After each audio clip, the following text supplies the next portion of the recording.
Tonight I'm back out at one of the ponds. I made a decision to come out here tonight for two reasons. Number one, I woke up this morning to fish. I got up about 6:30, got up, had my breakfast, put it around the house a little bit, sat down to upload a YouTube video, and I fell asleep. And I never woke back up till 12:30 in the afternoon.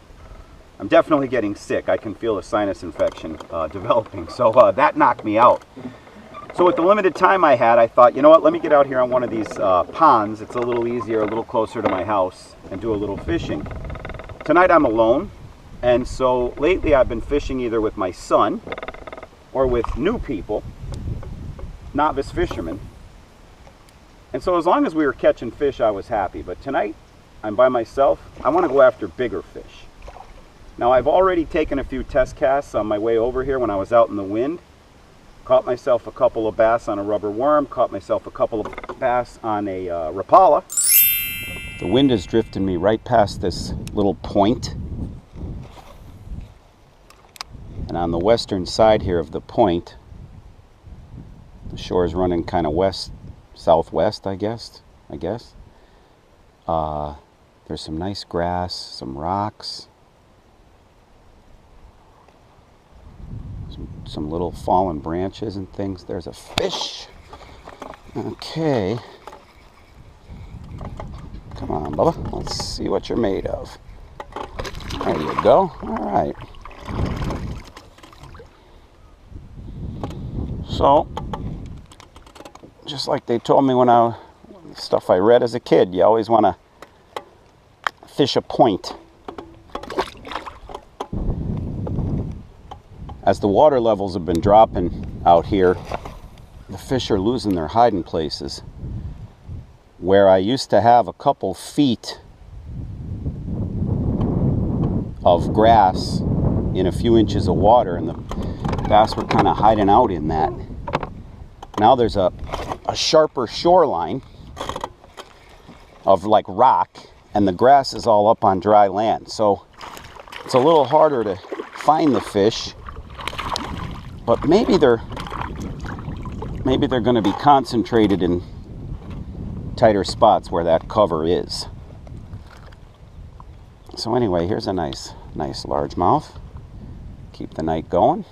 And just like I said, he was, go home, buddy, in one of the rare, not necessarily rare, but the grassy part that's still kind of touching water. So I think tonight I'm going to find the fish probably in areas where there's still some brush touching the water. Okay, right to the edge of that bush out there. Let's see if we can scare something up. I'd like to get something a couple pounds on this, but it doesn't seem to be. Yeah, once again, see? Yeah, I think I'm going to put this away.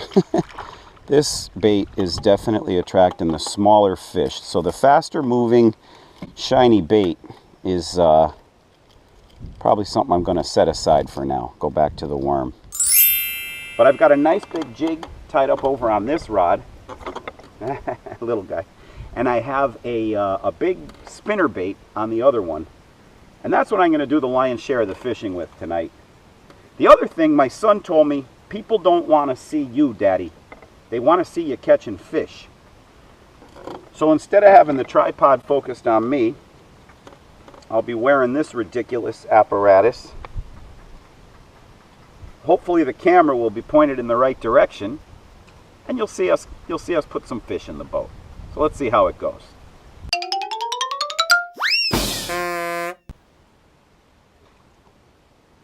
All right, Tommy boy, this one's for you.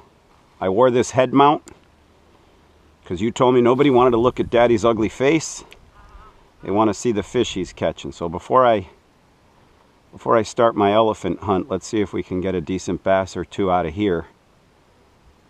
At least show it on this head cam, catching a bass.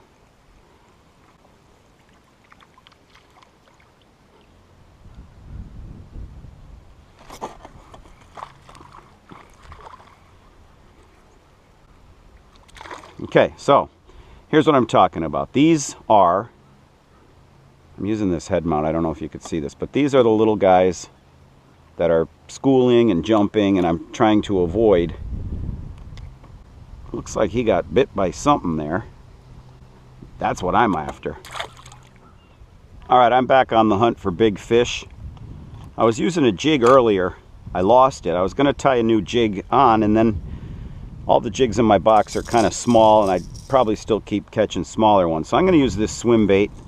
It's heavy, it's noisy, it's shiny, it's got these big giant treble hooks, so obviously someone expects it to catch a big fish.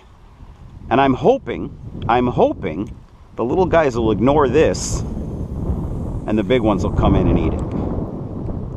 All right, if you thought I was BSing when I said the Rapala is getting little bass, here's my bait. Here's the bass it just caught.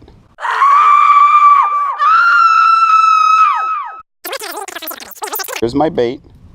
Here's the bass it just caught. He's an inch bigger than the bait he hit.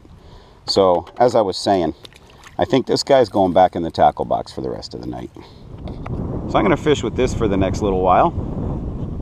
See if we can get something decent.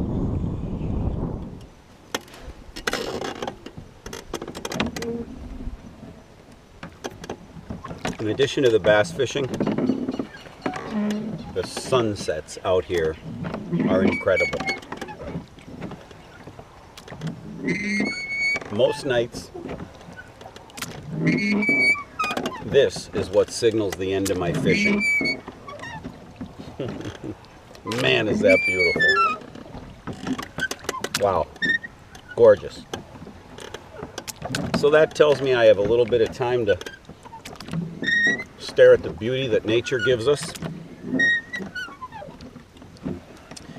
And it's like a 15 or 20 minute warning that the mosquitoes are about to come out.